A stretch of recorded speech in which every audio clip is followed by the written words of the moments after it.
Welcome everybody to 52 Living Ideas. I am delighted to have Dan here, who is Mr. Nietzsche. And we're going to be talking about the Übermensch today. So this is part of our series on the core ideas of Nietzsche. And, Dan has been studying Nietzsche for a long time. So I'm just honored to have him here, and it's just delightful format. So what we're going to do is that Mr. Nietzsche is going to read out some of his work and then open it up for questions periodically. And you can ask any questions to Mr. Nietzsche. That's the format. All right, so let's get started. Dan, the floor is yours. Thank you. Thank you. I'm Dan. I'm with the Denver Philosophy Club. I have been doing philosophy weekly for over 16 years. Every Wednesday night, I host a philosophy discussion. I have studied Nietzsche since probably 1999 when I first encountered him. Well, probably 97 when I was in the Marines. I have studied everything Nietzsche. I've read all of his works 12 dozen times over. I'm familiar with a lot of his work. Anyway, let us dive into some Nietzsche. And let's start first with the kind of theories that we'll be looking at today or tonight. So Nietzsche essentially has three different types of convictions or critiques, and they can be summarized with the following: a reason critique, a value critique, and a subject critique. So tonight, when we discuss Thus Spoke Zarathustra, we are going to be wrestling with critique of value and the critique of subject orientation. Now, the reason why those two things are emphasized is because it's assumed Nietzsche, if you understand Thus Spoke Zarathustra, it is composed right at the end for which the gay science was finished. And so the big idea of the gay science was the death of God. That is a position of cynicism for which one takes a nihilistic epistemic position that says that all of the universe is pure chaos and there is no reason. And so this is part of Nietzsche's rational critique of reason, that he believes that there's no such thing as reason itself, and that any kind of attempt to establish an idea of a rationalizing principle for understanding existence, he thinks that will be a failure, because none of those methods will ever give us the kind of satisfactory answer that's really required for reason. And so what we're left with is this question of what is the value of life, and how does one understand the value of life if the idea of objective values is a fiction? What does the subject do in order to orientate? And so the work Thus Spoke Zarathustra is an attempt to look at that idea and to come up with a very simplistic answer. One is in a form of rejecting what might be considered otherworldly, afterworldly, the idea of heaven and hell and God. And this other idea of embracing the chaos of history and embracing the weight of real existence. And in order to do that, Nietzsche thinks that the human being is not strong enough to be able to do it. There is a requirement that the human being, in some ways, is tied to their history. And whether or not they're tied to their biology, they're at least tied to their history of their culture. And Nietzsche thinks that these types of beings don't live a purposeful life because they're not able to generate purpose. That only a being that can see and experience beyond good and evil can generate value. And so Nietzsche first calls upon the idea of a value creator named Zoroaster, for which this book is named after. thus spoke Zarathustra. So let me get to my next URL so that we can begin our reading.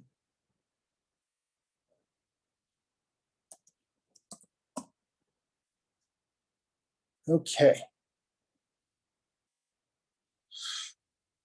So in order to understand what the Übermensch is, what I want to do is I want to read an affirmative case of Nietzsche's Übermensch.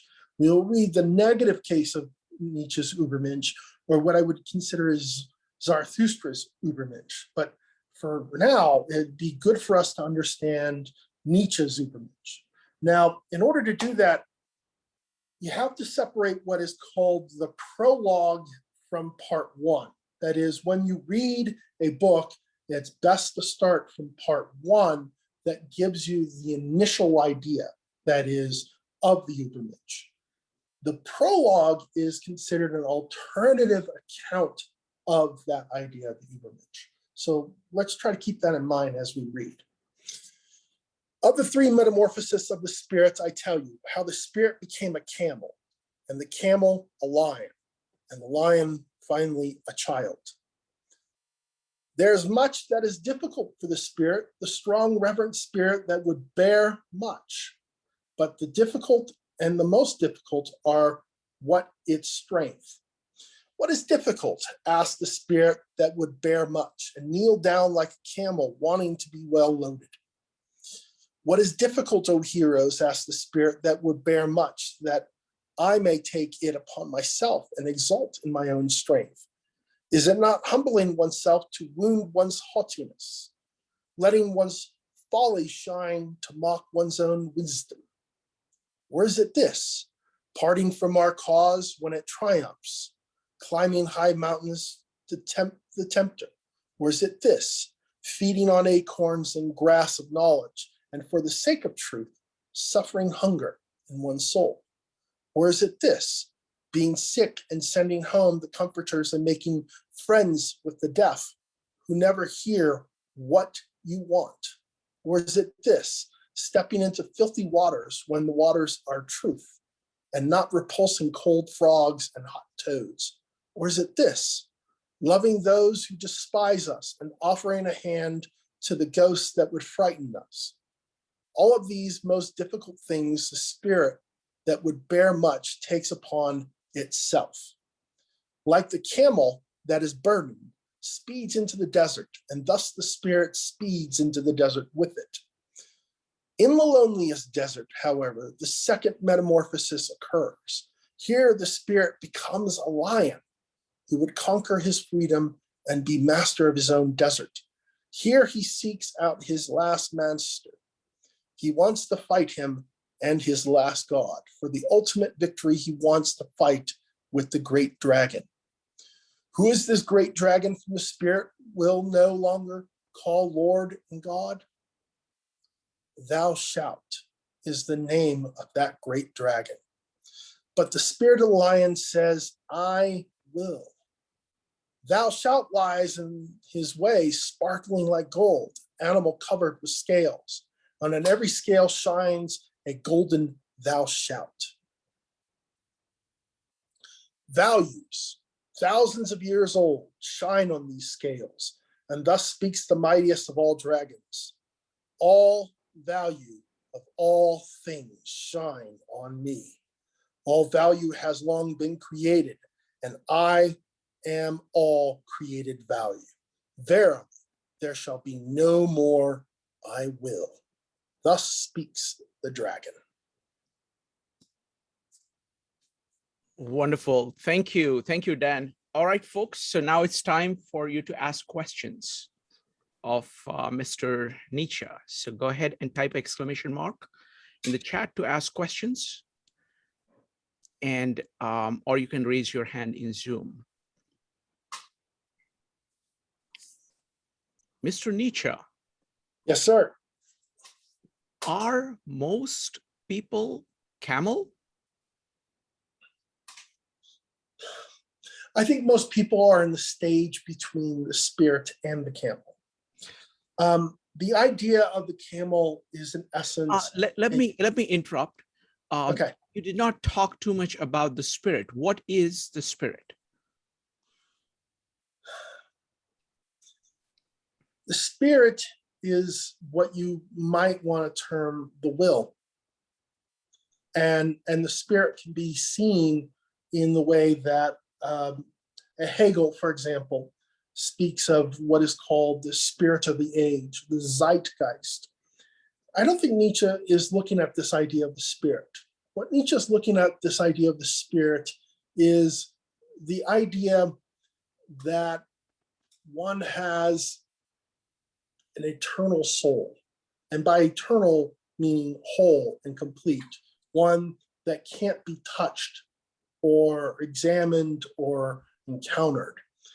And I think what Nietzsche thinks is that in our process of becoming mature adults, we have to start from there, that we have to assume that the me right now is the total me. And we're not able to see that that total me is just merely an accumulation of new burdens being put upon us. I think I like the Joseph Campbell analogy, where he talks about how the child grows up and is given all this information from the parents and society, and then it goes to college and it tries to learn to become an architect, and it gathers all this information. Now, this is what Nietzsche thinks of metaphorically of the spirit, is this kind of accumulation of information, because it's becoming a kind of burden put upon the camel. And again, the camel in some ways is slapped on the ass, sent out into the desert, where it begins tossing these things that we hear later in the passage called thou shouts. And you have to note that the camel, even though it's burdened with these thou shouts, what it's trying to do is it tries to incorporate I will with the thou shouts, and it tries to work with it. Now, with Joseph Campbell's analogy is, well, you might be educated as an architect, but the moment you get a job, it becomes very different. This kind of theoreticalness gets put aside, and this pragmatic practicalness of your life takes over. And you find out that in some ways, the information that you have made you ill-equipped to the things or the tasks that are required of you. And so this idea of this movement from adolescence to adulthood is captured between the idea of the symbol of the camel out in the middle of the desert, casting off all these thou shouts, and in the process becoming angry. This doesn't work, that doesn't work. Why doesn't any of these things work? Why doesn't anything make sense? All of this casting off is important for the soul, because in some ways, Nietzsche thinks that rage is a wonderful thing for the spirit, because it gives the spirit the idea of freedom. But that's a problem, because it realizes that it can only have so much room for itself. And so it is set up in opposition to something that is supernatural in this passage, something that stands in the way of something very natural. That is, the lion might be something that is ferocious and destructive and predacious in its manner. But the thing that it goes up against is something that has survived a great deal of time and has, in some ways, proven itself by its age. And so this young lion tries to break down this old dragon. And that's the idea of that battle. And it's set up this way, where the dragon says, no, there is no will. What it really is thou shouts.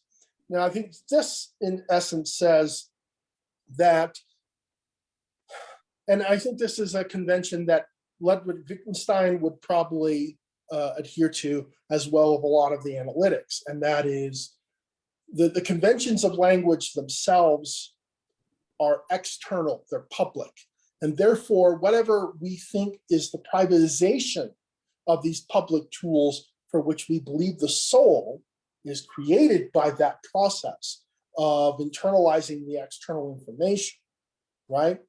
So whatever that process is for the subject as they go through this,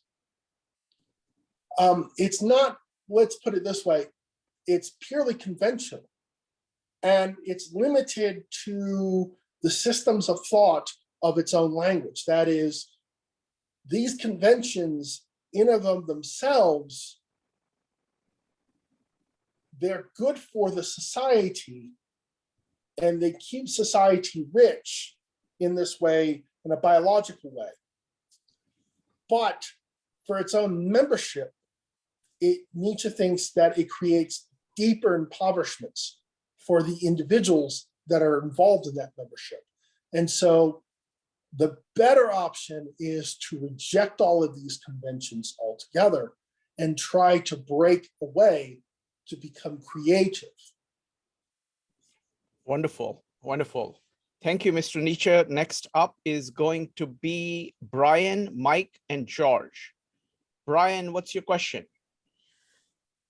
The process that I hear you describing is a process of liberation, and at the same time, which I think Nietzsche kind of pitches as some defiance, as a lion, and a process, so a process of liberation and a process of creation, that through creation, we liberate ourselves.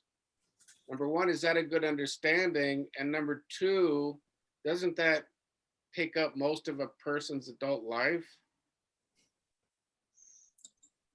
Indeed.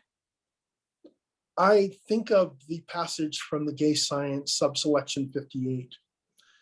It is only as destroyers that we can ever be creators.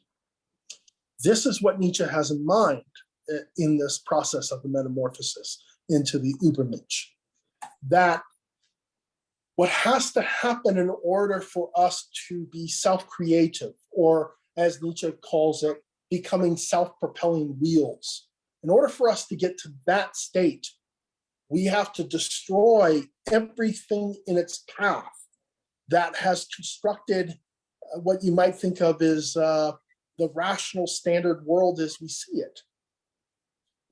Now, I think that that's a terrible thing to say because, well, Nietzsche, reading Nietzsche and understanding it makes everything that he's talking about dangerous because, you know, this could lead to youth going, oh, let's burn buildings and see what happens to civilization if we push it.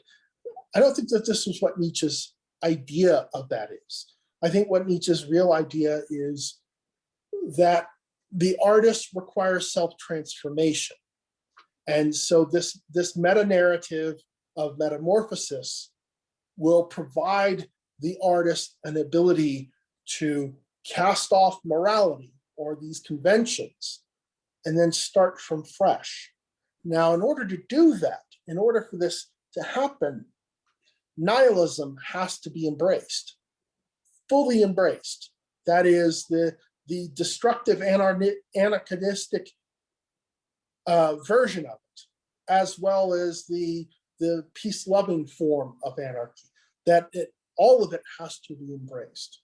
And I think Nietzsche thinks that only the strong spirit has the ability to embrace these things, but that strong spirit is only as strong as it's weighted down. And that is the point of this passage. Excellent. Next up is Mike, George, and Phil. Mike. Okay. Herr Professor, the Übermensch on steroids got top billing. You spend most of your time talking about Letztermensch, who is kind of a Walter Mitty type guy who wanted to be the Übermensch.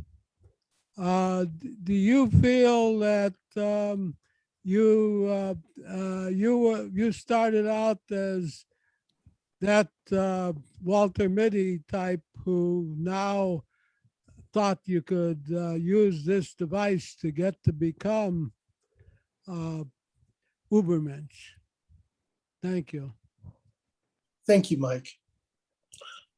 What comes to mind is that anybody who's involved in any type of project will start out wiggling, crawling, barely standing, but eventually they'll work their way to standing, running, and as Nietzsche wants to say, flying away.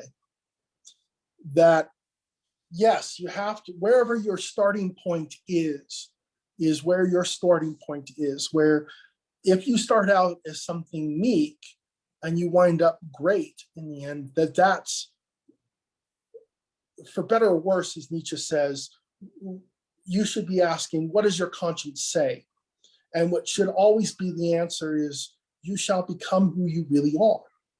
That's what your conscience is going to say to you, that you are who you are. And if that is the starting point where you're small, the ending point will always be that you're going to be great.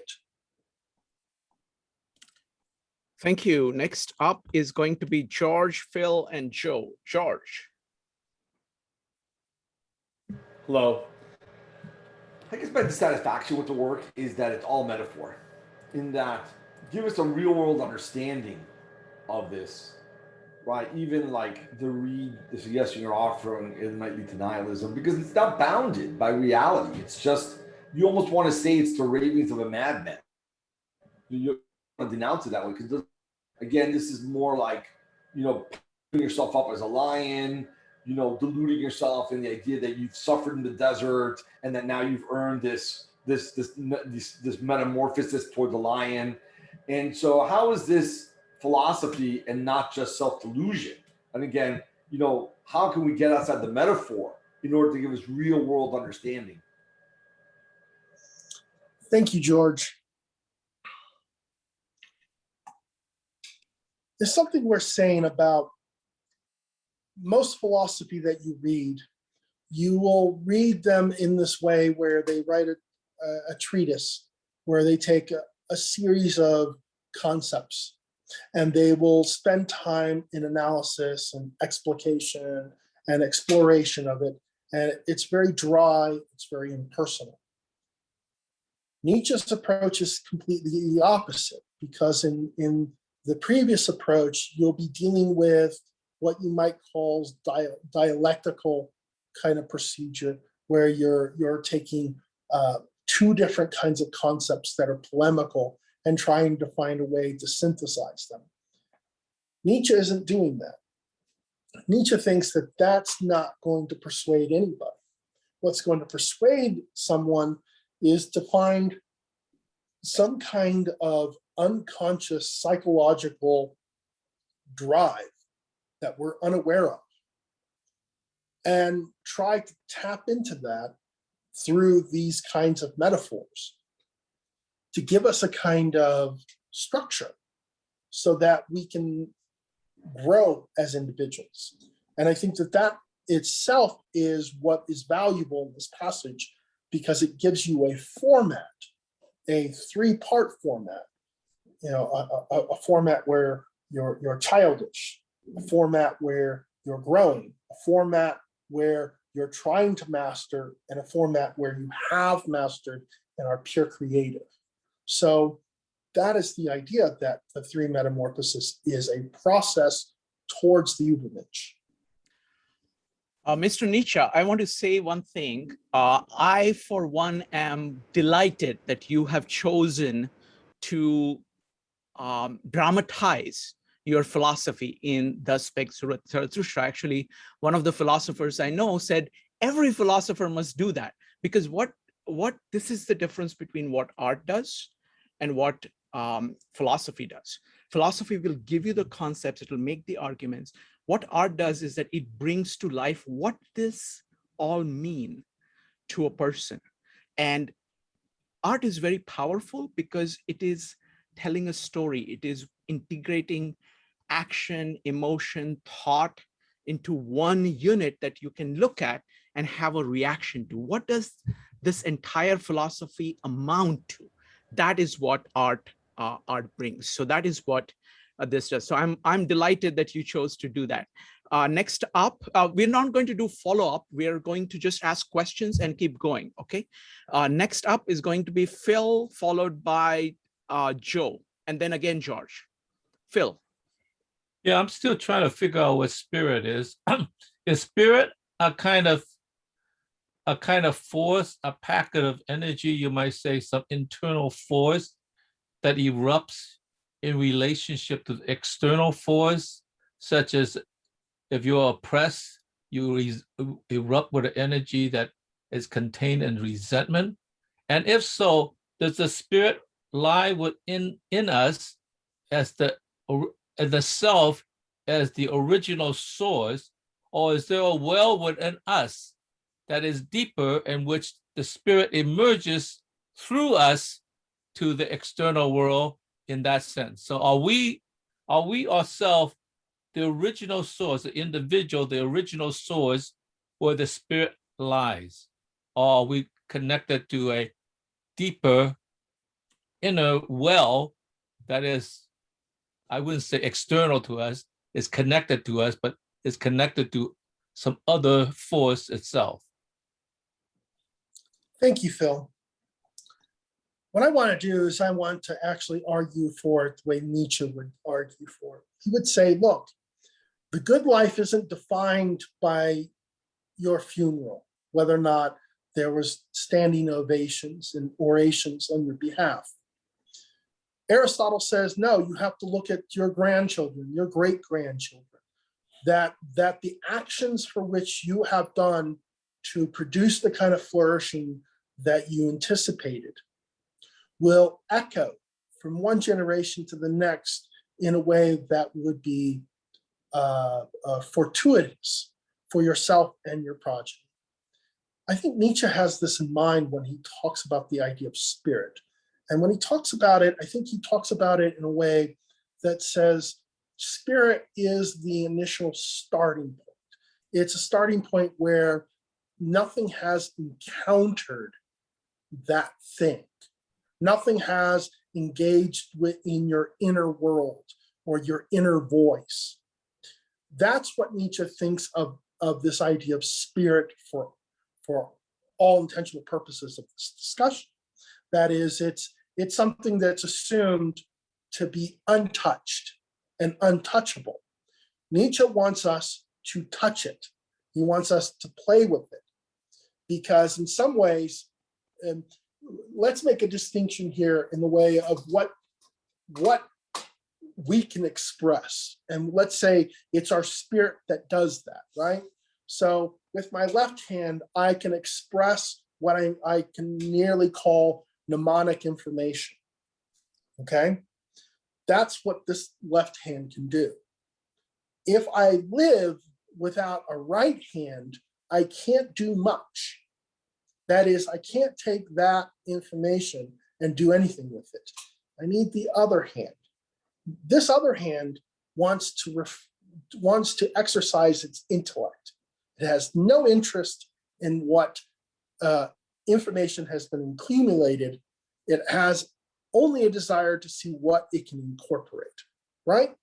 And so the idea of spirit in the sense of the three metamorphoses in spirit is that in one sense, the mnemonic part of who we are has accumulated a great deal of information, but we never tested it.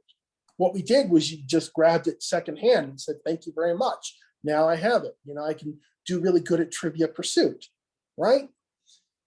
Nietzsche's saying this is the part, this other hand is the part where everything gets sweet, where everything turns into a dessert.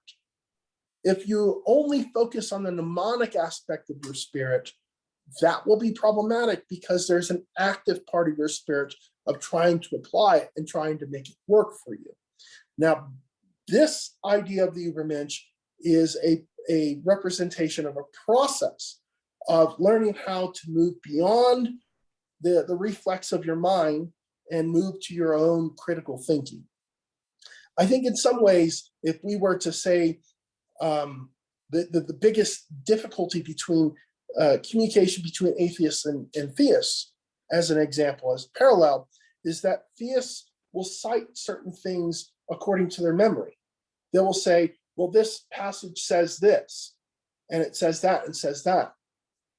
That is, you've asked them to exercise their memory. You haven't asked them to exercise their intellect. If you ask them to do that, they might have very uniquely different answers to the same type of question you would have.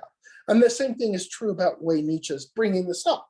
He's saying that this first stage of our metamorphosis from spirit to camel is that. The problem with it is that it is a dead end. The camel can't do anything more. It's just nearly a beast of burden. There's something has to come out of that. And you have to think about it how the human being is. The human being, in all kinds of ways, gets very resentful that it has to change its own opinion of things. That as it accumulates new information, it has to throw off things that are not useful to grab the things that are. And so there is going to be a bit of rage because it's vexing and taxing. You thought that you were given the right kind of lessons to do the kinds of tasks in your life that are necessary. Well, it turns out that it doesn't work that way. You have to have this tactical experience for which it is creative. And that is the point.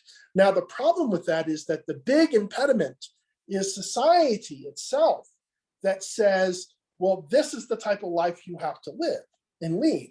And these are the behaviors within the boundaries of certain kind of spectrum that you are expected to live within. And you're not allowed to reflect on them.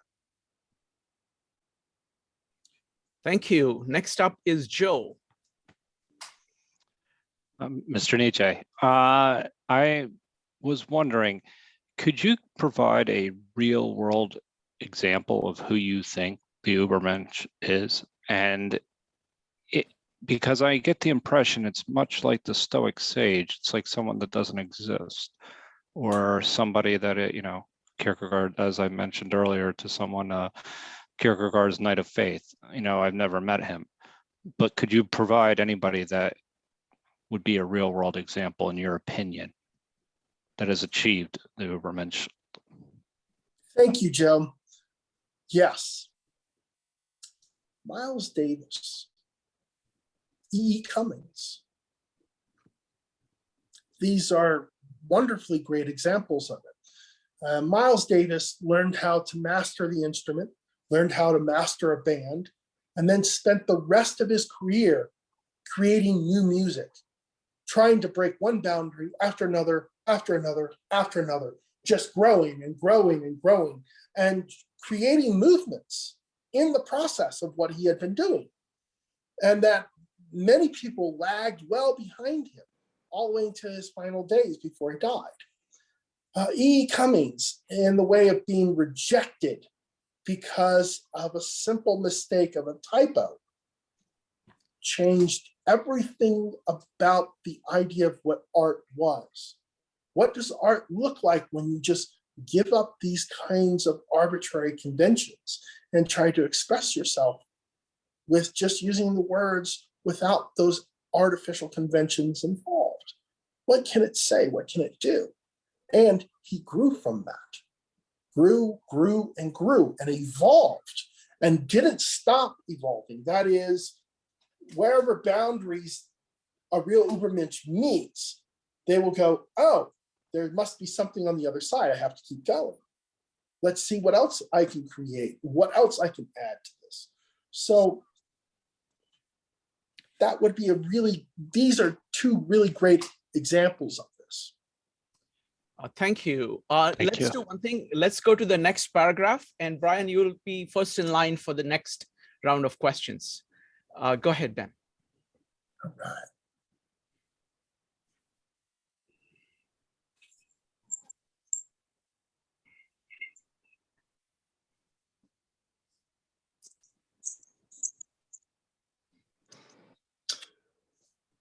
All right, let's begin with values. Thousands of years old shine on these scales. And thus speaks the mightiest of all dragons. All value of all things shine on me. All value has long been created, and all value, and I am created value. Verily, there shall be no more I will. Thus speaks the dragon. My brothers, why is there need in a spirit for the lion? Why is not the beast a burden which renounces and is reverent enough to create values? That even the lion cannot do. But creation of freedom for oneself, for new creation, that is within the power of the lion. The creation of freedom for oneself and a sacred no, even to duty. For that, my brothers, the lion is needed to assume the right of new values. That is the most terrifying assumption for the reverent spirit that would bear much. Verily, to him it is praying and a matter for the beast of prey. He once loved thou shalt as most sacred. Now he must find illusion and caprice. Even in the most sacred, that freedom from his love may become his prey. Lion is needed for such a prey. But say, my brothers, what can a child do that even a lion can't? Why must the preying lion still become a child? The child is innocence and a forgetting, a new beginning, a game, a self-propelled wheel, a first movement, a sacred yes. For the game of creation, my brothers, a sacred yes is needed. The spirit now wills his own will, and he who has been lost to the world now conquers his own world.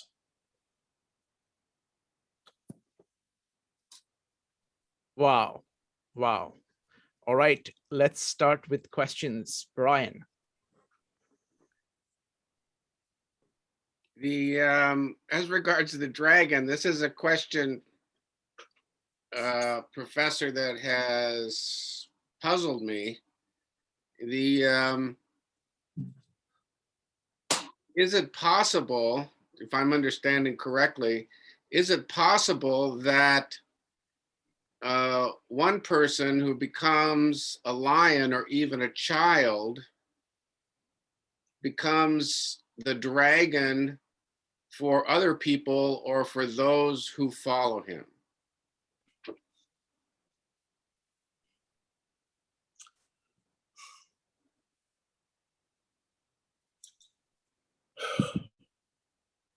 There's another passage in Thus Spoke Zarathustra that deals with Zarathustra as dragon.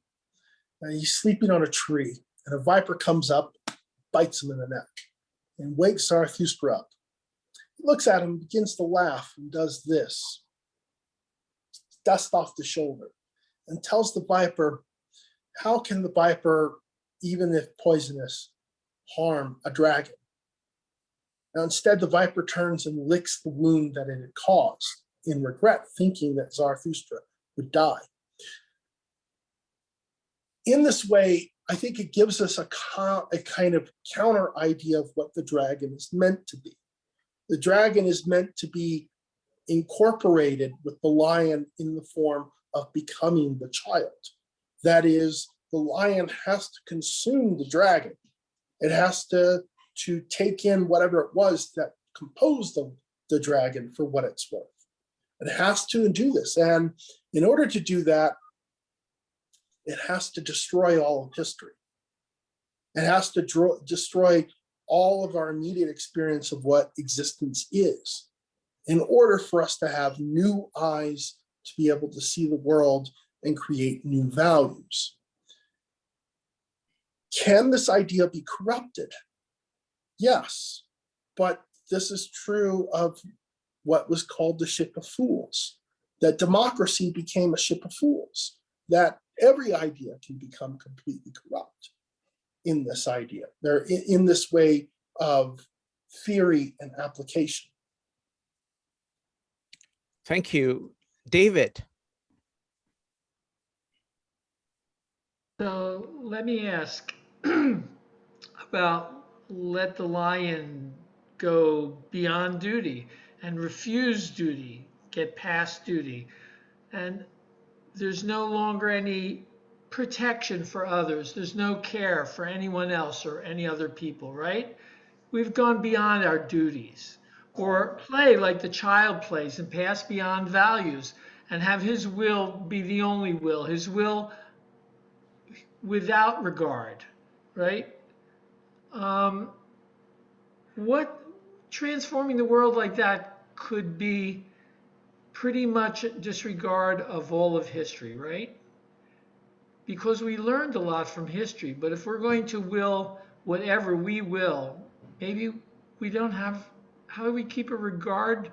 You know, what's sacred about that spirit in doing that destructive thing? Thank you for that question, David.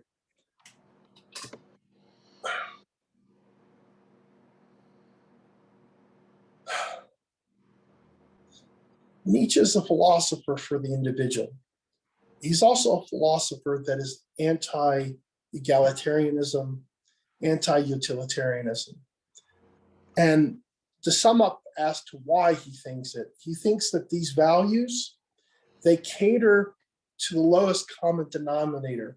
They cater to the most baseness of human nature. They can't aspire human nature to inspire further or higher because it would break the idea of equality.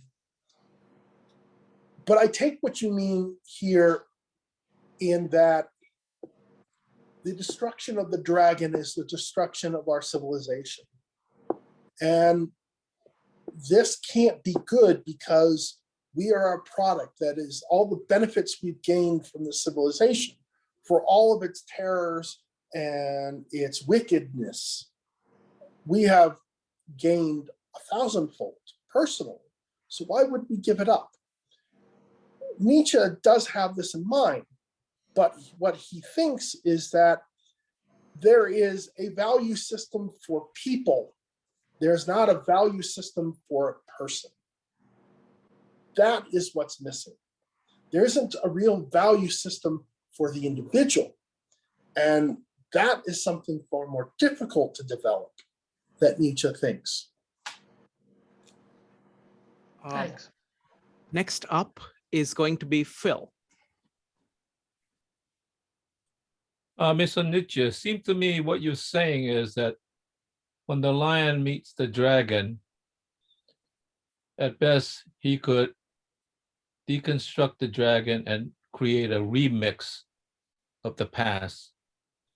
And you need a child in order to see afresh the deconstruction to create a new possibility rather than a simple remix.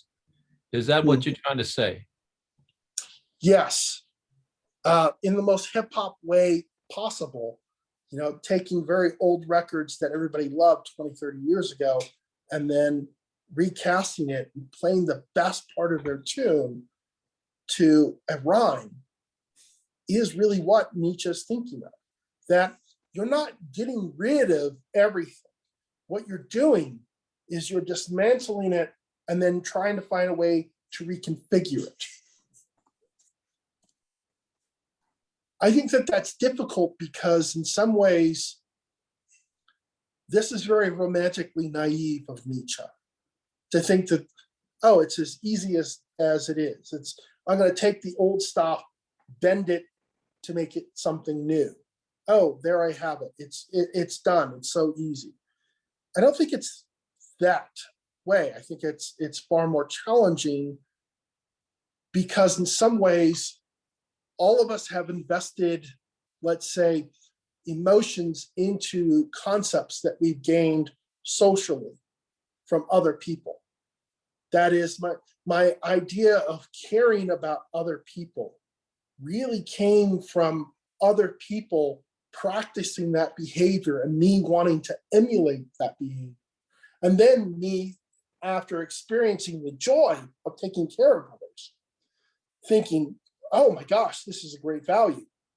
Let's incorporate it in who I am and be a caring person from here on. I think that this idea Nietzsche is against because Nietzsche thinks that human beings are meant to suffer for only one reason: to transform their suffering into beauty. If I involve myself in another person's suffering and their process, I prevent them from becoming beautiful. In fact, I make them codependent on me. Now they will never grow. Now I have chopped their tree down to size. It will never get to the tops because I've prevented it from growing that way. Because now its nourishment no longer comes from its own soil, but from others. And this is why Nietzsche is against it. He thinks that there should be a value system for people, and there needs to be a value system for the individual. Thank you. Next up is Laura, followed by Joe. Laura, what's your question? Laura, you need to unmute. My question is, when I listen to this, I sort of try and streamline it in my head what it looks like if you cut away. And so Nietzsche is this philosopher. He's developing this philosophy of life. Who's it for? I mean, how does the everyday person understand what he's talking about? So what good is the philosophy if it's not going to be applicable to anyone? Did you think about that, you think? Yes. Thank you, Laura. Nietzsche's thinking of playwrights, of novelists. He's thinking of poets. He's thinking of sculptors. He's thinking of architects. He is thinking of the artist. He's also thinking of the scientist as well. He has very specific types of people in mind who this kind of thought would be attractive to them. He's also thinking of actors and what you might consider are players as well, not in the sense, the vernacular sense for which we know what playing means, like, in the dating world. I mean actors as players who play a part.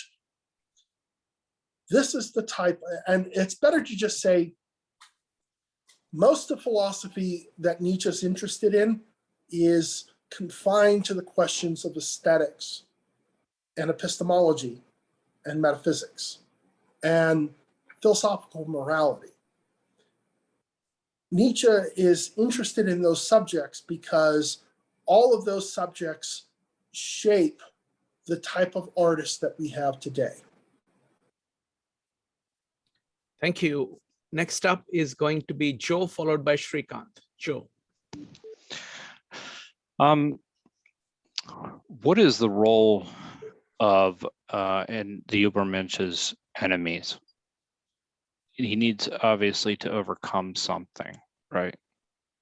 So what is the role of his enemies, or so even, let's just say, well, yeah, I'll leave it at that. Thank you, Joe. That's a wonderful question. I think Nietzsche had in mind, and you have to remember that Sun Tzu was introduced to King Louis XIV's court. So this is well before Nietzsche's own time. Sun Tzu thinks of the same way that probably Nietzsche does. That is, your enemies are opportunities to really gain friends. That is, to conquer that part. Nietzsche thinks that friendship is probably the highest, if not the singularly most important value that every human being should have. Even if you're a hermit, in the way that Zarathustra in this work speaks about so affectionately about hermetism or anchorites. Nietzsche thinks that that's important because on those grounds, one can conduct war against one's friends to bring out their best. And that one can use one's friendship to wage against one's enemies, so that there is something in that their enemies benefit as well from this. So Nietzsche's viewpoint on this is that human beings are needed for their instrumental extrinsic value, but it can't be at the cost of some kind of intrinsic moral value that prevents you from being that way. That is, If I'm angry at my friend and I yell at my friend, it isn't because I have no self-control. It's that I've built enough trust and rapport with my friend that now I can yell at her and she can yell back, and that we can still remain friends even though we are adversarial with one another.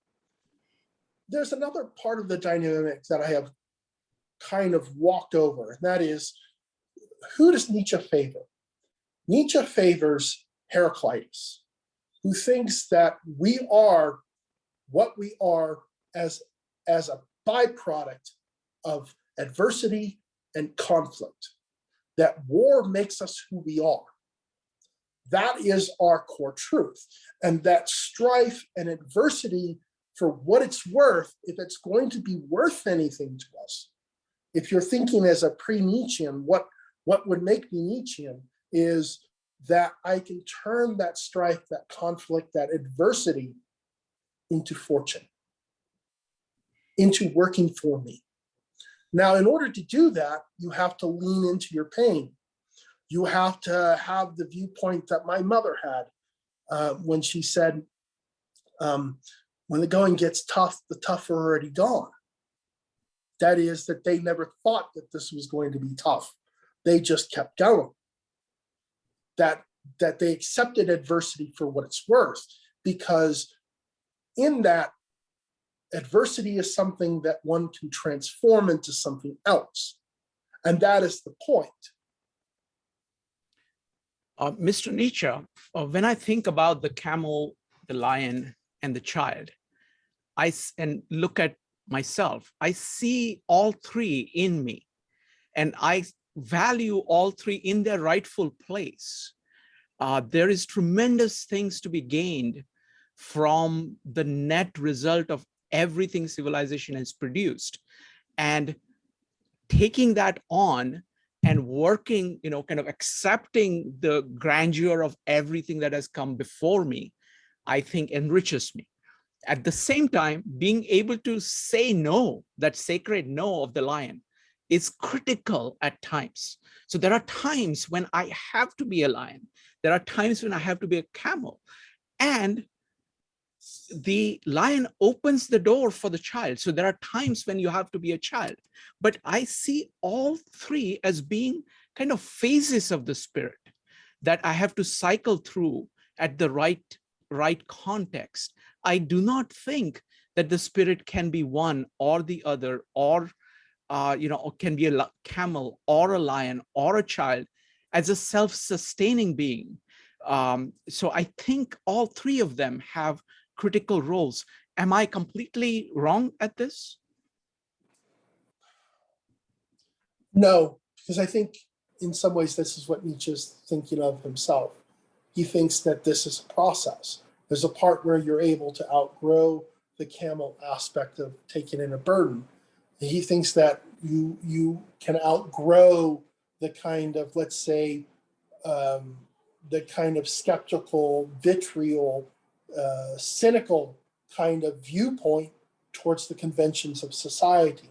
He thinks that there has to be a point where you outgrow the things that have burdened you about these things, right? To him, it's a process towards freedom. That is to say that one is not free until then. So it is also to say that if this is true, there are certain parts of you that are bound, and there is a certain part of you that is unbound. But however, I probably don't think of it personally like this. And it's partially because I have a very good memory. And so I can look back in my own life and realize where I was a naive spirit, one that had no experience in existence. And I can then think about all of the things that were added to me that changed my spirit. And that when I had that moment where maybe I was in 4th grade and a kid laughed at me and said, "Oh, you still believe in Santa Claus?" That was the beginning of me casting off the burdens of the camel. And everything else in my own life You know, when I learned that everything I learned in kindergarten was completely wrong, one kind of illusion after another begins to crack. And in this process, I leave those stages of my life behind me and grow ahead into it. But you're saying that in essence, the spirit has three metaphorical masks, and it has to wear all three of them all at once. I think I like your view of it more so than mine. Thank you, sir. Next up is Evanik, followed by Phil. Evanik. Mr. Nietzsche, thank you for being here. I have a question. When you talk about war, how would you define war, and who are we at war with? There's a line from Epigrams and Interludes, part 4 of Beyond Good and Evil, where Nietzsche says that the warlike person in a state of peace can only wage war against themselves. Thank you. Go ahead. Sorry, Dan. So the idea here is that Nietzsche isn't so much for war. He's for war in the way of waging a cultural war, a kind of marketplace of ideas that will get rid of the anachronistic, the monumental, and monumental.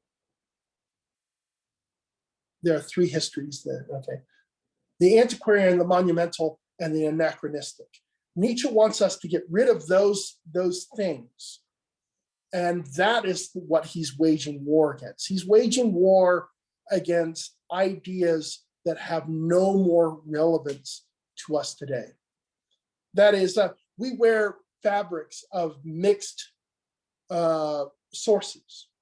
So we have already walked away from parts of the biblical code, which state, that you should only wear garments of one type of cloth, not various. So we've moved beyond the values, beyond the history for which a lot of the values were created at a certain time. We've moved beyond it. We've outgrown it. Now the problem is that there are those who want to have us to maintain that kind of adherence to those relationships, even if we've outgrown them. And that's what Nietzsche's idea of waging war. Nietzsche isn't talking about, let's say, Napoleon running out into the battlefield, or the North and the South fighting it over. Where can human beings be exploited and where they can't be exploited, which is terribly ugly, but that's the appropriate context for American Civil War. He isn't thinking of a conflict this way. What he's really thinking of is a conflict between science and theology. That theology has lost the war, that God has now been dethroned, and that there is many other suitors who are trying to gain power over that throne. And Nietzsche doesn't want science to win this argument because he thinks science is limited to description, not explanation. So he wants to create an art that will do that. And if it requires war against one's friends and one's enemies, then so be it. Thank you. Dan, let's go to the next passage, and Phil will get a chance to ask the first question on the other side. All right.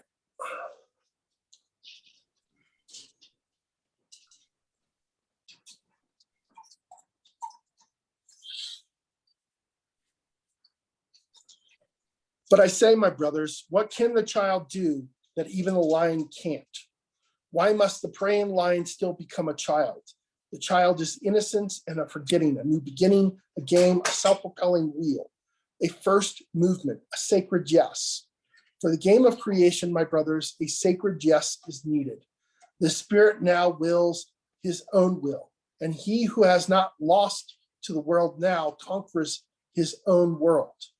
Of the three metamorphoses of the spirit, I've told you how the spirit became a camel, how the camel became a lion, and finally how the lion became a child. Now we're going to get into what I would like to call the first half of this is the constructive idea of the Übermensch. We are now going to enter into the destructive half of the idea of the Übermensch. When Zarathustra came to the next town, which lies on the edge of the forest, he found many people gathered together at the marketplace, for it had been promised that there would be a tightrope walker. And Zarathustra spoke to these people. I teach you the Übermensch. Man is something that shall be overcome. What have you done to overcome him? All beings so far have created something beyond themselves. And do you want to be the ebb of this great tide and go back to being beasts rather than overcoming man? What is ape to man? A laughing stock, a painful embarrassment, and man shall be that to the Übermensch. A laughing stock, a painful embarrassment. You may have waged your war, you have made your way from worm to man, but much in you is still worm. Once you were apes, and even now man too is more ape than any ape. Whoever is the wisest among you is a mere conflict between plant and ghost. But did I bid you to become ghosts or plants? Excellent, thank you. Next up is going to be Phil. Phil, go ahead. Well, I actually want to ask the last question. When Joseph asked you, who is your enemy? One that you left out is your first enemy is yourself. Seems to me you have to overcome yourself. If not yourself, at least the implants that have been put into society that's within you. So am I totally wrong that you should not wage war against yourself? Because it seems to me that is the first war and the first enemy before you could become the first friend. Thank you, Phil. What comes to mind is Nietzsche wrote this passage in a poem that says, you sought the heaviest burden and you found only yourself. You cannot cast this aside.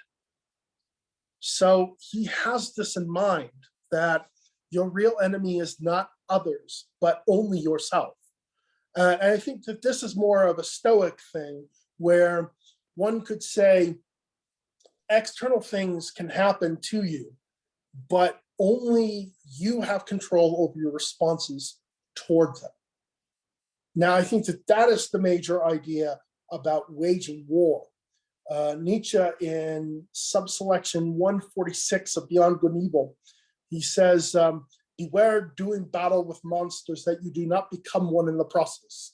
And when you stare long into the abyss stares right back. That is his view, that we have to look at our own souls as the real source of conflict, not in others. And more importantly, this is why Nietzsche is against compassion. This is why Nietzsche is against pity. And this is why Nietzsche is against guilt. And the major reasons why these things are is that compassion in some ways requires one to imagine oneself as the one that they're compassionate to. That is, I have to imagine the one that I want to be compassionate towards, myself in their shoes, and then I have to feel bad about myself in order for me to feel compassionate. And he says that this kind of narrative work in our own moral psychology is copied in guilt, and it's copied in pity as well as compassion. And the problem with that is, if you can think of the most positive, highest ideals of value that you can spread to other people, you do not want them to be sullied by the base feelings for which they could be inspired from. That is, someone who wants to pity others might also want to have power over them. And that is a problem because that is a pollution of one's own, let's say, spirit. That is to have power over someone in such a petty way. Mr. Nietzsche, I'm trying to contrast your nature of Übermensch with two other thinkers, Carl Jung and Lao Tzu. Both Carl Jung and Lao Tzu held that, for example, Carl Jung held a concept of self. So you already are something grand, something magnificent, and you just have not discovered it. So it is, and you're trying, it is your nature, and that's what you're trying to discover. Similarly, Lao Tzu talks about the Tao, and the Tao is within you, and you are simply discovering and following that. So it seems to be, for both these thinkers, the grandness of human being is already within, and the task of us is to simply discover it. You seem to be talking about Übermensch as something apart from what is. Is that correct? Yes. Again, when Zarathustra was 30 years old, he left his home, the lake of his home, and there he enjoyed his solitude for 10 years and didn't tire of it. One day he woke up to the rosy sun and spoke thus: "Oh, you great star, what would your happiness be had you not those for whom you shined?" This is that view where you should be able to take the conventions from your society that benefit you, but you shouldn't have to be gripped by those things, by those temporal mores of our world. Now, we're talking about the things in a very general way. In fact, I think there'd be a little bit easier to just cross the line and say what specifically Nietzsche has in mind. What Nietzsche has in mind is turning your life into an experiment. And that means you should experiment with your idea of love. You should experiment with your idea of sexuality. You should experiment with your idea of phenomenology. And more importantly, you should experiment with your life as an idea of it being a work of art. Now, in these things, notice all of these values care very little about the moral conventions of our present day. They just don't. And so a stripper will take a certain thing from Nietzsche. That is, let's say they look at what is the purpose of tragedy, right? It's Apollonian and Dionysian. That is, it resembles some order and it resembles some chaos. It resembles the rationality of a dream, but it also carries the seed of ecstasy, right? And so when the subject tries to ingest such a value, they experience catharsis to the degree that their suffering no longer is of any value to them. This is what Nietzsche has in mind, that he wants to have a kind of Greek awakening about this. Thank you. Next up is Joe. Joe. Forgive me, Mr. Nietzsche, because I'm trying to think this out as I go. But it sounds like a lot of the things that Nietzsche has deplores, something like, compassion or empathy and getting outside yourself and feeling for others. Is that similar to Ayn Rand's objectionist perspectives on the world? I'm trying to correlate that. What I would say is this: Ayn Rand is for 18-year-olds, and it in some ways conflates what you might consider egotism with egoism. Nietzsche believes in egoism, but he does not believe in egotism. That he doesn't believe that there should be one overarching person in this way of having some kind of positive or negative transformative effect on the vaster world. That is, Nietzsche would have pulled his eyes out over the idea of Hitler. He would have pulled his eyes out. I can't believe that that's what I've inspired. Because in some ways, what Nietzsche is talking about the individual self-transformation, not about political ideology. Nietzsche isn't interested in the political ideology. Nietzsche, in fact, in Thus Spoke Zarathustra, says, everything the state says is a lie. Everything the state has is theft. That is, he sees the state as something that is a representation of that dragon that kind of is rapacious and says, you don't have any inner will. What you have is an obedience to these thou shouts that I have set before you. And if you don't adhere to them, my friend, if you don't accept these kinds of prescriptions, you're going to hell. Now, Zarathustra went through this in, I believe, the fourth prologue, where the tightrope walker tries to do his performance. He's cut off. He falls to his death. He looks to Zarathustra, who's right at his feet, and he says that the devil's jumped over me, and now my soul is condemned to hell. Zarathustra says, well, this is nonsense, that your soul died well before your body, that there is no heaven, no hell, no God, no devil, no rationality or reason. Now, this dying man, hearing these things at the last moments of his life, tries to call out, because out of fear, out of anguish, for which Zarathustra's reply is, your vocation was that of danger.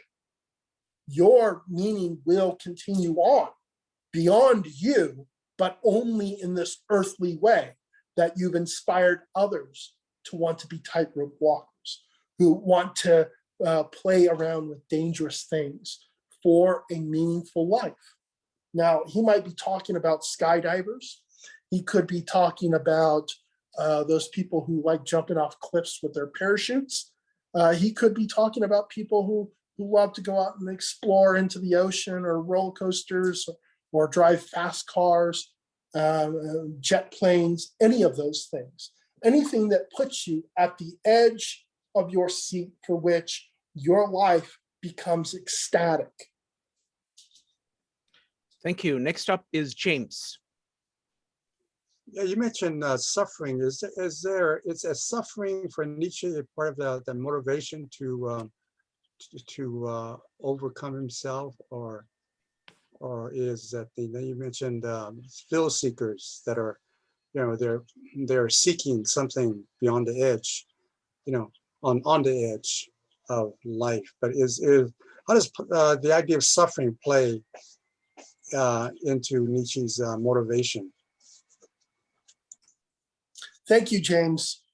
I can't say enough about suffering, because Nietzsche is really deeply interested in the meaning of suffering. And so most of his early work went to attempt to address this issue by saying that we can have optimistic reactions to suffering and pessimistic reactions to suffering.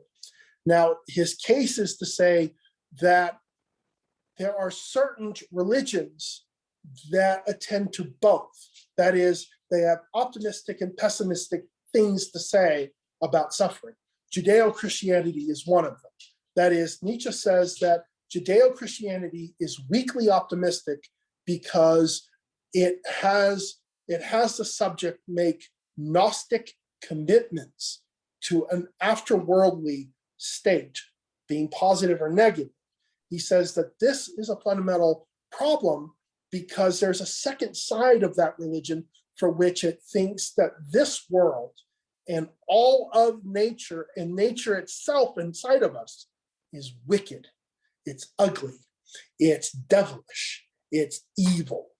That all of existence is pure evil run by the devil, and that there is this other afterworldly existence for which God and heaven relay a place where all the inequities of existence have now been rectified. Nietzsche thinks that this type of diagnostic on suffering is a failure. And it's a failure because what it does do is it creates the moral subject who believes in original sin. It makes that moral subject potentially amoral. That is, it turns the subject into a Lady Macbeth. Lady Macbeth, who was involved in a murder in the play Macbeth, she winds up with bloody hands. She washes her hands and she realizes they're still bloody. She washes them again, they're still bloody. She washes them again and it turns obsessive. Nietzsche thinks that this kind of stuff is brought on by the anxiety of pessimism, that there is no sufficient meaning to suffering. On the other hand, the optimism that you might take from the Greco thought of Apollo, that was insufficient for the subject as well, because the catharsis that could be offered wasn't one that the subject wants. That nobody would accept the kind of Apollonian cure for suffering, just as nobody would accept the Pythagorean cure for suffering or the Socratic or Platonist cure for suffering. Nietzsche thinks that these forms of optimism are a complete abject failure. He thinks that the only way for us to channel suffering beyond optimism and pessimism is to turn suffering into beauty or art, the way that Greeks did. The last passage of the Birth of Tragedy, Nietzsche says, oh, how the Greeks had to suffer so entirely and intensely to become so beautiful. That is, that the only way for us to overcome that portion of suffering is to treat life like it's dangerous, to live for the now, and to turn one's life into an experiment of art. Thank you. I'm going to give priority to people who have not asked many questions. So it's going to be Hugo, Brian, Laura, and Phil. Hugo. Thank you, Shrikant. Herr Nietzsche, my question is, if one cannot or should not show compassion to others, should one show at least compassion for themselves? Thank you. Thank you, Hugo. I think his argument's a little bit more nuanced. That is, there are contexts where compassion is a fruitful thing, especially when it's between the rapport of two friends who have built a rapport around compassion. But compassion for the stranger, Nietzsche is against. Now notice, I've given you a nuance. For someone that you have an intimate connection with, compassion is a value, a deep value for that relationship. But for the stranger, it's something that Nietzsche thinks is wasted because that compassion has no transformative power in such a case. Yeah, I think I've answered that sufficiently. Thank you. Next up is Brian, Laura, Brian and Laura. Brian. So I have really enjoyed this recent discussion of compassion, but my question came up just before, so I still want to ask it. A light went off in my head. Maybe I'm the last one, maybe I'm the only one, maybe I'm wrong, but it sounds to me, Dr. Nietzsche, like the tightrope walker was an Übermensch, and he was being an Übermensch when he was tightrope walking, and maybe in that way he died, but he did not fail. Please comment. Thank you very much, Brian. This is the one thing that I have not mentioned. So when I read the first part about the definition of the Übermensch, the three metamorphoses, I consider this as Nietzsche's Übermensch, okay? Now that we are reading, or we're talking about the prologue, we are talking about a parody of what the Übermensch is. So yes, Zarathustra in this story is a parody of what an Übermensch is, especially since he considers himself an herald of the Übermensch, but not the Übermensch. And so too the tightrope walker, and so the grave diggers, and so too the devil who jumped over the tightrope walker. All of them are symbols or parodies of the Übermensch. Thank you. Next up is Laura. Laura, go ahead. maybe I'm off on this, but it seems that ultimately he's speaking to a class of educated people, probably more so than any, and it feels like it's a very elite group of people, ultimately, that will be able to understand this. How do you think you would feel that he was speaking really only to an elite group of people, or to elitists? Let's use that word. I think Nietzsche personally was sensitive to this, and he didn't want to be read by the elites in the way that you're thinking that the aristocracy would read this and go, oh, because of my heredity, I'm great. Nietzsche thinks that these type of people have no potential to be great.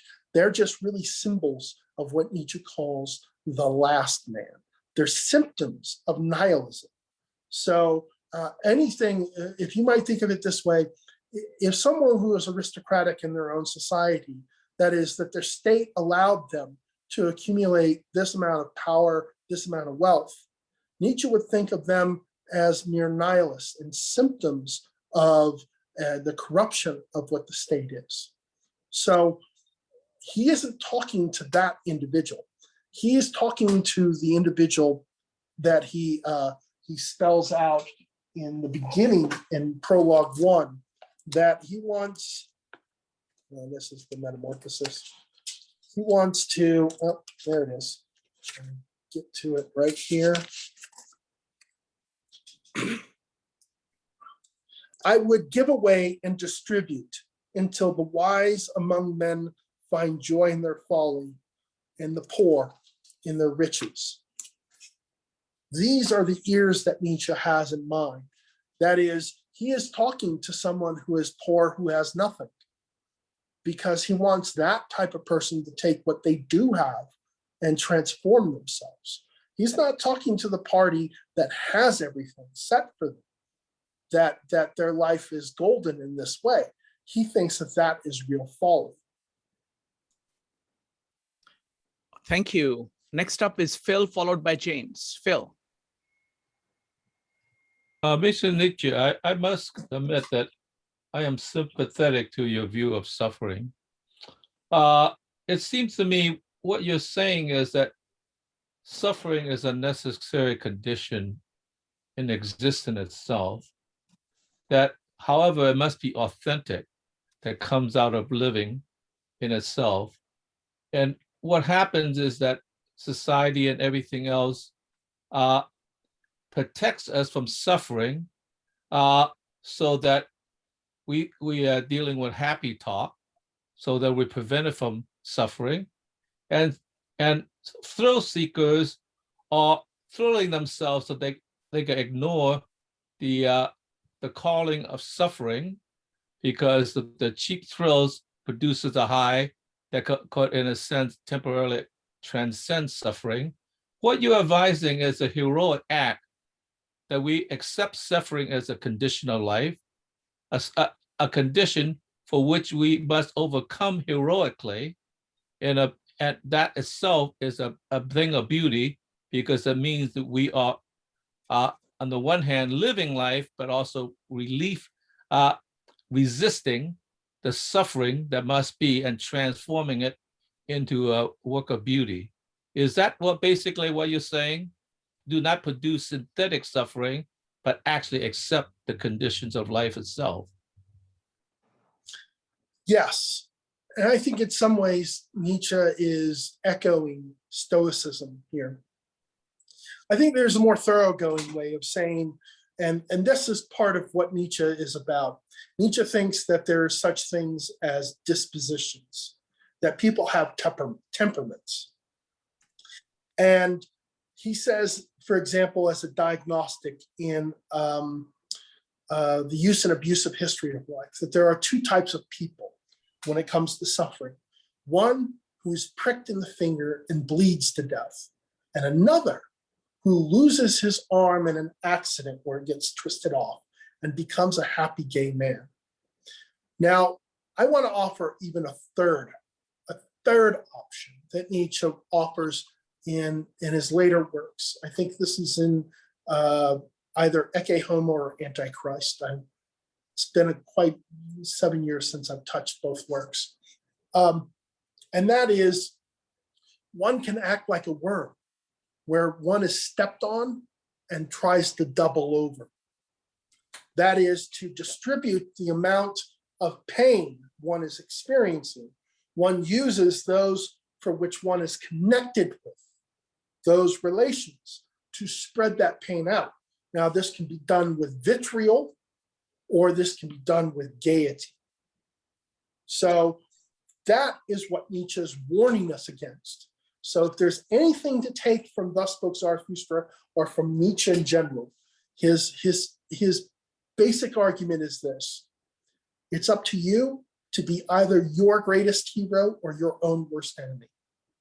It's up to you, though. Wonderful, thank you. Next up is James. Yeah, thank you, Mr. Nietzsche. Can you elaborate on his idea of the will to power? But it was a transition from Schopenhauer's will, wasn't it? And did he at first, at the beginning, accept Schopenhauer's idea of the will, and then transition and then change his mind to adopt the will to power? Yes, thank you, James. So to give you a kind of more brief understanding of what the will to power is, and we discussed a bit of this last week. So we first have to start with what we call Schopenhauer's own aesthetics, for which Schopenhauer thinks that the basis or the nature of the human being is a will to live, and that is found in the will. Now, for Schopenhauer, and this is a bit confusing, it depends on what work you're reading and how much Schopenhauer wants to represent himself one way or the other. Schopenhauer represents the idea of the will as both individual and universal. Depends on what text you're looking at. And there's a reason why there's a confusion here, because for Schopenhauer, he takes from Kant this idea of the will. And he says that fundamentally, Kant believes that fundamentally, the only thing of value for the human subject is the good will. That is, if the subject was even a criminal, what would be valuable is that that subject continue to practice and maintain their goodwill. That is, they might be criminal, but they might have a goodwill. And so Kant says that there's nothing more worse than someone who's a law-abiding citizen but has an ill will, because the only reason why they're a law-abiding citizen is because they don't want to be caught and they don't want to be involved in the consequences. That's the only thing that prevents them from being a bad person.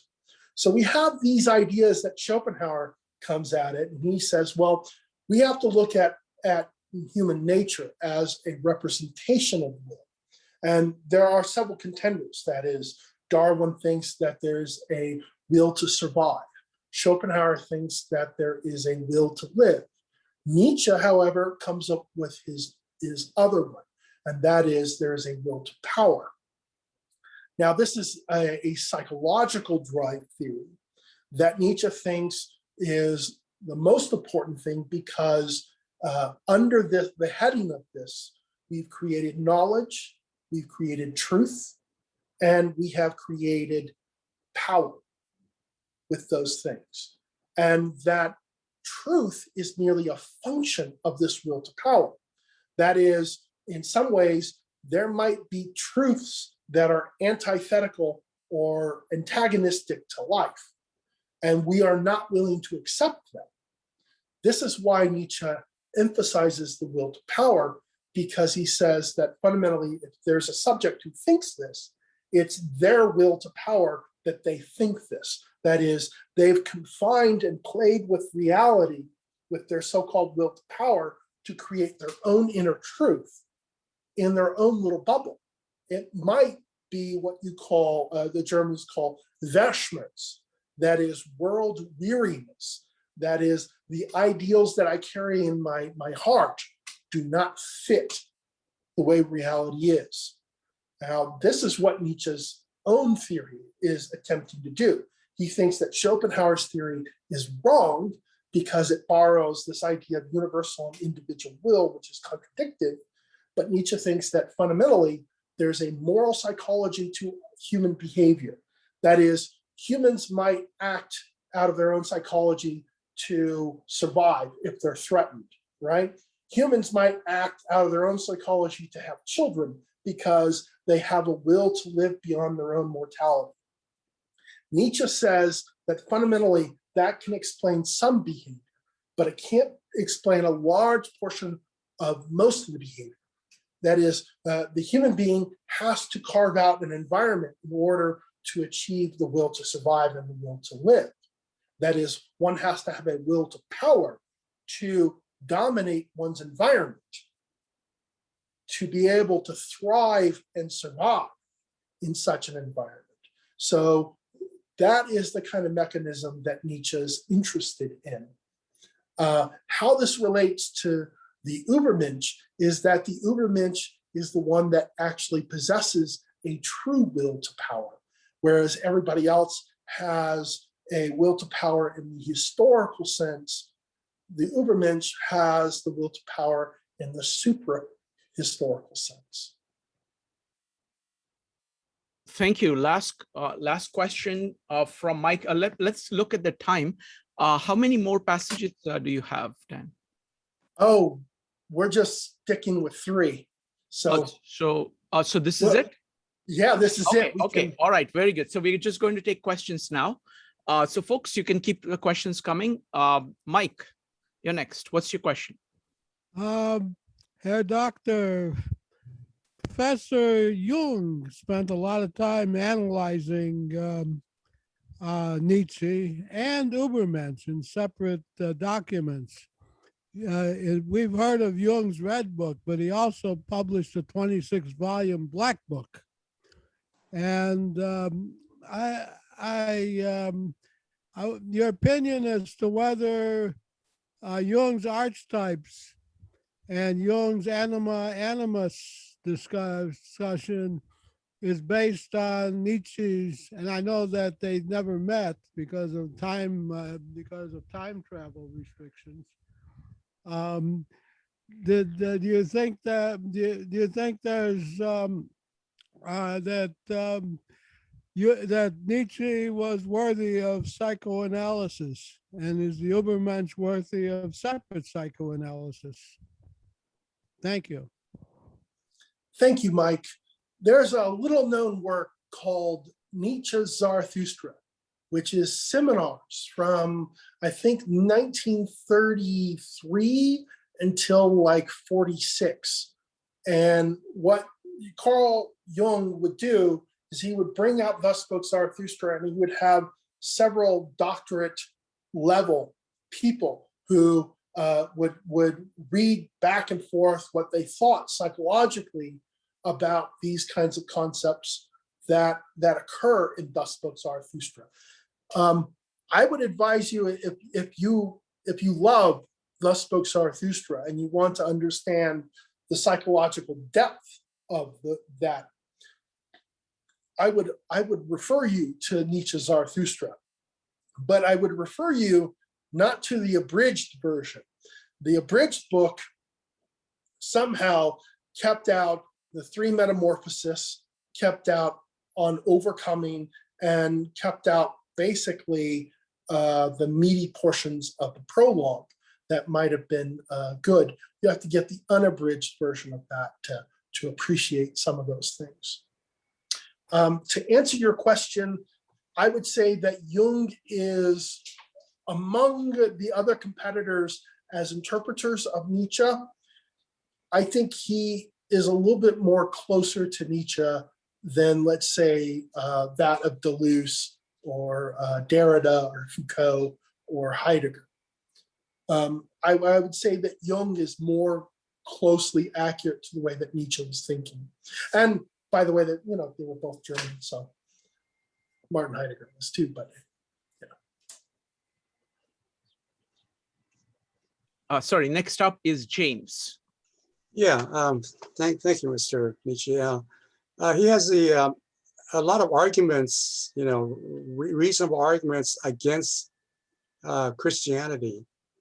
But then he says that what is really decisive, against Christianity comes down to taste.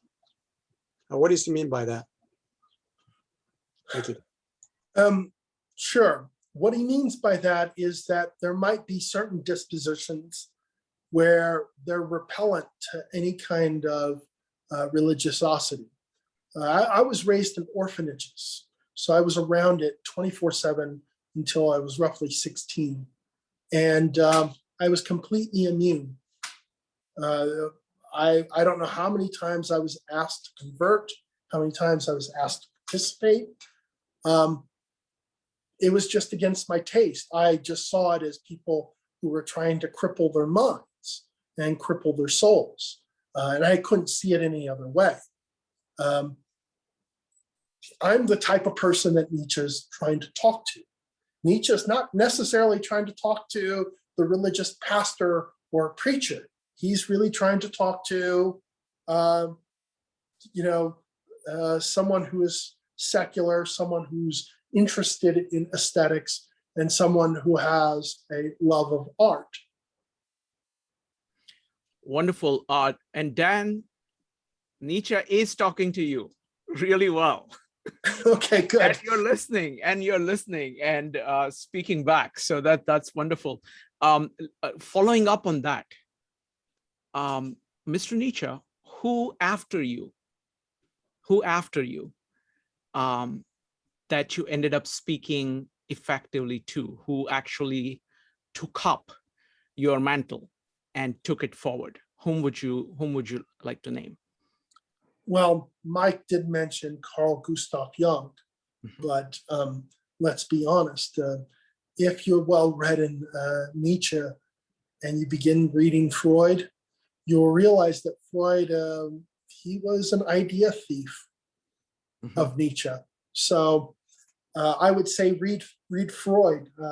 Monotheism, Moses and monotheism is probably the most secular take I've ever read on that issue. The idea is that Moses was not a Jew. He was just another overlord who captured on the political ideology in time. And that when the Jews did get to their exodus, they killed him. And out of their guilt and out of those feelings of loss of their leader, they adopted the Decalogue. Now, this is Freud. Why would he take such a cynical view? Well, he learned it from Nietzsche. Nietzsche, who declared that God is dead, that this concept is no longer believable. That is what led to such kind of articles of discontents and civilization.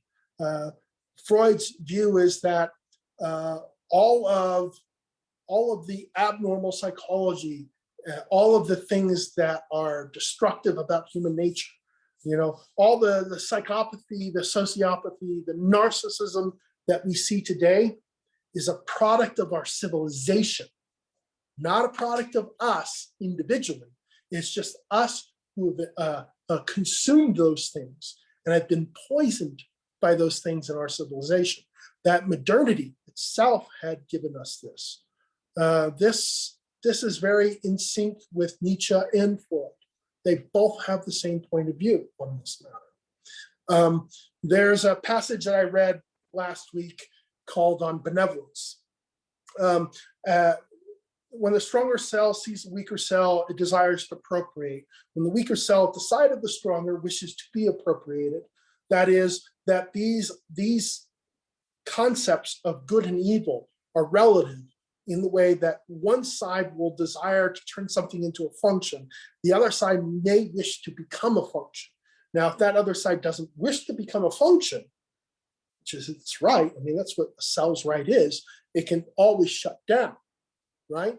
So to Nietzsche, this is about the will to power, but more importantly, you'll see the same kind of thanatos drive. The idea of the thanatos drive from Freud begins in Gay Science 118, where Nietzsche points out that his biological will to power thesis. Wonderful. So folks, we've got about 20 minutes, 15 minutes to wrap up.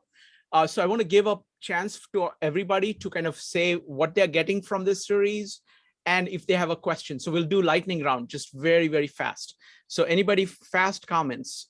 Phil, what's your quick comment about the series and any question? Just very quick. My quick comment is that since you're so in love with aesthetics, I remember when I lived in New York, a friend told me that aesthetics, art has become essentially the upper middle class's religion.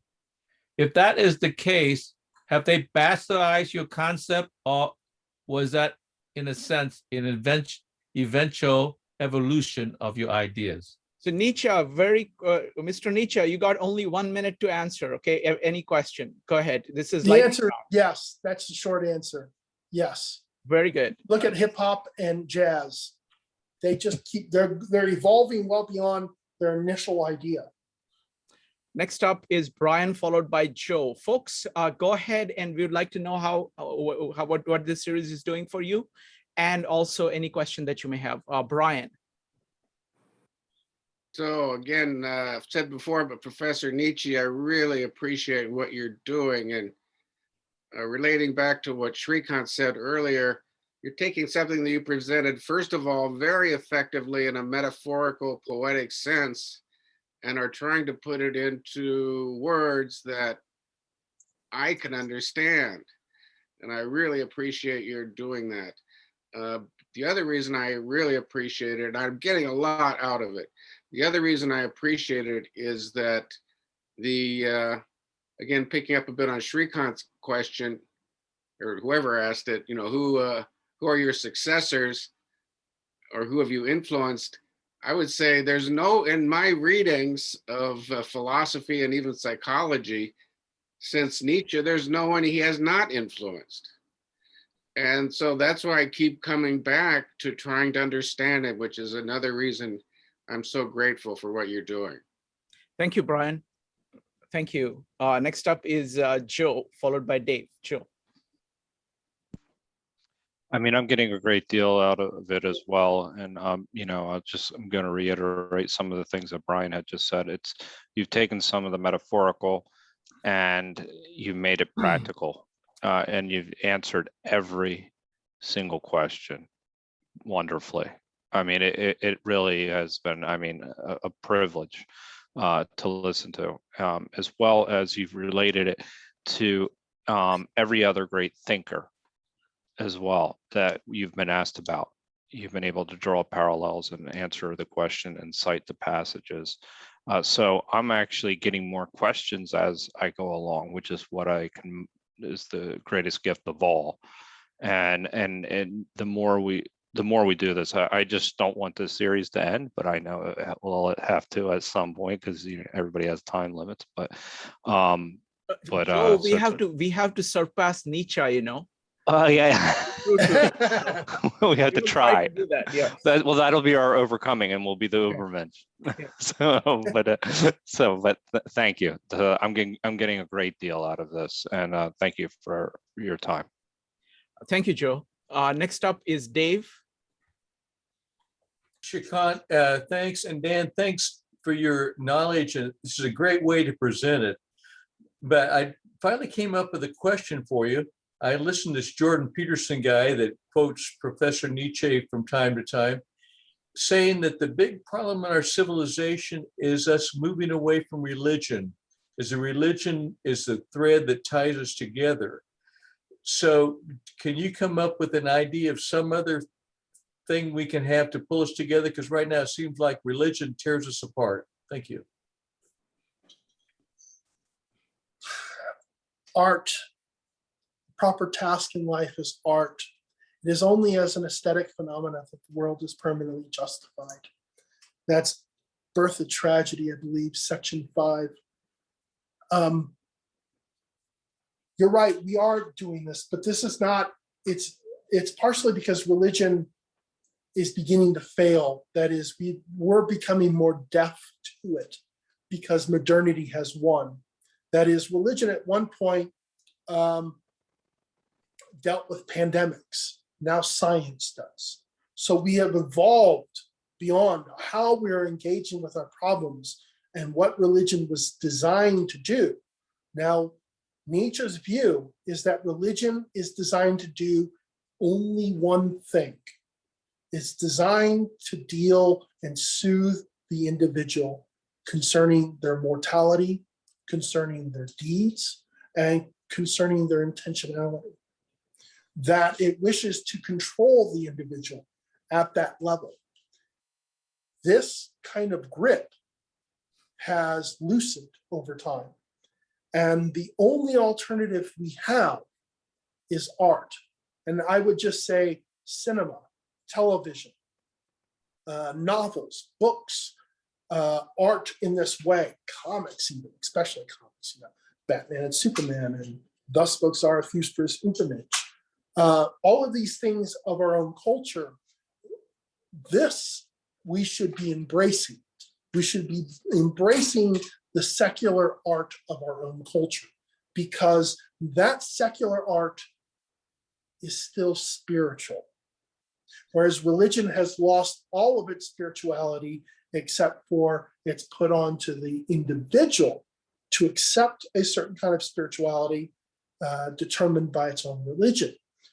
We have an opportunity to transcend that and to turn to the secular world and grab its art for its spiritual significance to us. Thank you. Next up is going to be David, followed by Brian. David.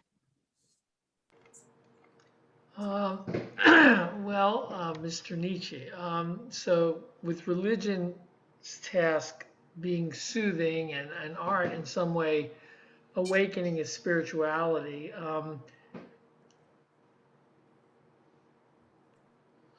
I find the rationality component to be sort of not emphasized enough, because with religion, when it engaged the whole person and their rationality and connected them to the world as a spirit rationally, then the Ten Commandments made some sense as a guidance, because it channeled you to kind of realistic relationships and morals, encouraging relation and delving into what that meant. When someone works, you pay them. You don't keep their payment from them. When there's a damage, you make up for things like that.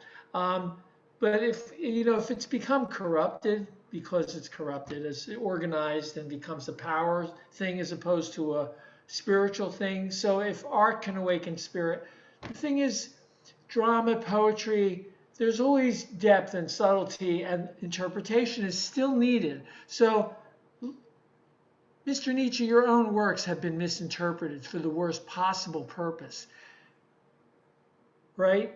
Cheered on as a celebration of a way to destroy people. Misunderstanding. So science won't solve the problem of rationality because it's not dealing with spirit. So how do we get art? Or I'm asking the same question was just asked, I guess, by Dave. How does art transcend what it's become? Because your own works have had a problem historically. Thank you, David. I want you to think about a ballet dancer, what she does to her feet. When you see her do her performance on opening night or the last night, it's done as if everything she did was dancing on the air, as if there wasn't a drop of pain in her legs and her hips and in her head. The opposite is true. She is tormented and is in total misery to the pain that she's putting her body through. Why? Because she's an artist. Because that's what she does. She transcends her pain to present beauty to us. Now, this can be seen in the way that a professional fighter goes and trains for 6 months for a prize fight, gets in there and does the best they can and loses. This is to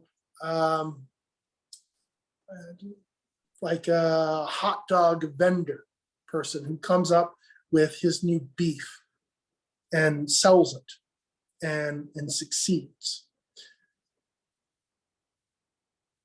Suffering only has meaning to the extent that we place meaning upon it.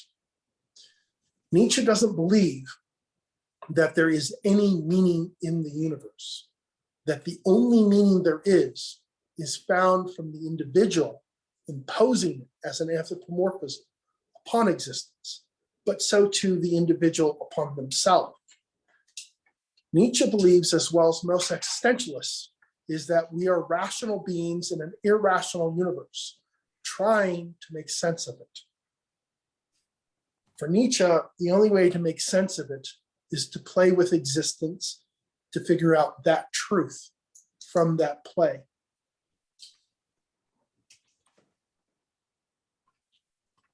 I take that just to respond as again, he's making a personal ethic, not a here's the way to reform society ethic. This is for the individual, right? It's only to the individuals, not, you could never imagine a society of Nietzscheans.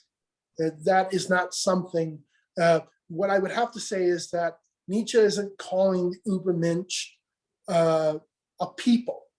He's calling it a human, an over human, not an over people. So his is not a political ideology, it is a personal aesthetic. Dan, I want to say something. I think the way we are approaching Nietzsche is the right way of actually taking the responsibility of speaking for Nietzsche, because that makes it come alive. It makes it dramatic. It makes it an art form instead of saying, oh, you know what, this is said. It's not a dry thing. It is, putting yourself out there, trying to recreate what this man thought. So thank you very much. I think this is really, really good. And I think we are reaching people. I think, people are able to get at the ideas a little bit better than they're bringing up things that are contemporary issues. And you're able to connect something in the present, like jazz, like Miles Davis, to these ideas, which is making it very real. So I think this is just fantastic. There are a couple more questions, but I'm going to hand over the moderating to Joe right now. And Joe, it's going to be Brian and Phil next. Okay. All right. Thank you, Shrikant. And take care. Have a great call. And then we'll go with Brian next. I just wanted to, can everyone hear me? Am I on? Yeah. Yep. I just wanted to, I would agree with you on the art, music, jazz, the power of these things. And I would just like to give a shout out in line with what you've said and what I think Nietzsche's hopes would be for John Coltrane, who he has even said, he has said, I've read things he had, and things he has written I had on my bulletin board. And one thing I can remember is that God's whisper, paraphrasing, God's whisper is in the wind and can be heard only by the silent. Something like that. And I had that on my bulletin board for years. He's the kind of guy with the kind of sensitivity that I think does have some, going on Dave's question, Dave Tacoma, some of the power to unite. Thank you, Brian. What I kind of want to emphasize is that Nietzsche only thought of the Übermensch as a parody of what excellence is. So we also have to take a bit of tongue in cheek about this. So when Zarathustra says, I teach you the Übermensch, man is something that shall be overcome. What have you done to overcome him? This is meant to be comedy, because there are a number of things that Zarathustra is ignorant of. He's ignorant that there's about to be a performance. So everybody thinks that he's a three-ring announcer, a performance announcer. They're not understanding that he's a religious leader. So there is a great amount of parody in the idea of the Übermensch. The question is, what is it parodying? It is a parody of Aristotle's eudaimonia man. That is really what it is. And that is why, right in the beginning, do I bid you to be ghosts or plants?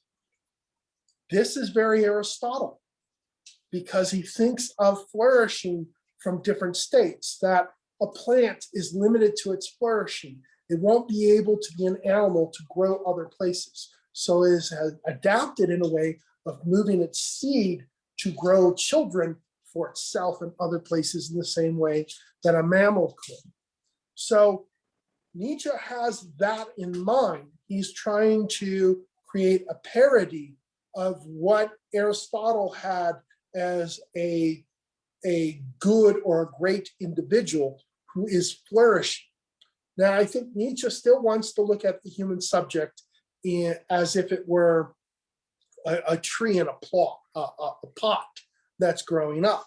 And he wants us to think of it this way, that what's important about that tree, if it's going to reveal that it's strong, is that it's exposed to strife, adversity, and suffering, because that will reveal the strength of that tree. So this is what Nietzsche has in mind when he talks about the Übermensch. He wants something to become strong.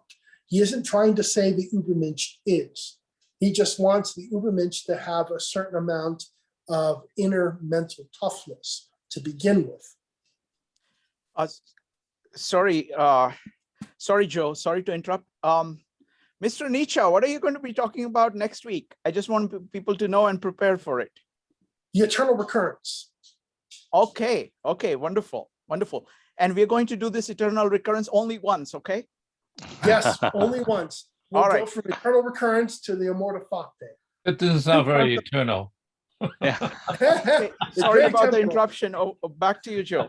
no problem. No problem. Phil's next. Mr. Nietzsche, I totally agree with you about the transformative power and the spiritual power of art. I certainly would understand extending to a great hot dog maker who put his effort into transforming things, so that itself is an art. But what do you feel about the fact that between the maker of art and the consumer of art, is a consumer of art also creating, or is he just worshiping in the peers of the church, and therefore not creating a religion that sustains society? Could you speak about that? Thank you so much for asking that question, Phil. This is a very fascinating facet, because Nietzsche is interested in what he thinks of as the spectator. That, I think the more thoroughgoing way of putting this, if I were Nietzsche, is everything is interpretation. So the artist will have their interpretation that will never be understood by the spectator, because only the spectator brings their own interpretation into it to interpret what they see. And so Nietzsche probably would think that the same way that most people thought about their own novels, that the moment that they have written it and sent it to the publisher, their baby is grown up. It's 18 years old, it goes out into the world. Whatever it becomes after this point is beyond their hands. It's off into infamy and immortality, you know? So I think Nietzsche probably had that in mind, that well, he would say, I'm not a man, I'm dynamite, and everything else will be turned to rubble. That is how he would think that what I'm doing, once it gets into the individuals, the right ears, the right hearts, the right free spirits, they will realize how to blow it all up and take it all down to build something new from it. Thank you. Thank you. And with that, I don't believe there are any more questions. Folks, we actually have some great meetups this week. Tomorrow evening, we'll be going over the Tao Te Ching, poem 16 and 17. And Wednesday will be Bring Your Favorite Topics to discuss at Comprehensivist Wednesday. And we'll be going over the Bible series with Jordan Peterson on Thursday. I said Thursday twice. One is Wednesday, one's Thursday. And we'll be covering the eternal reoccurrence next week. I'm looking I'm really looking forward to that. I actually really am. So I always do. So thank you, everyone, and have a wonderful evening. Thank you, Wouldn't Dan. a Right. single reoccurrence be more ironic? Yeah, Poinclair's recurrent. Have a great evening. Thank you. Phil. Thank you Good very night. much.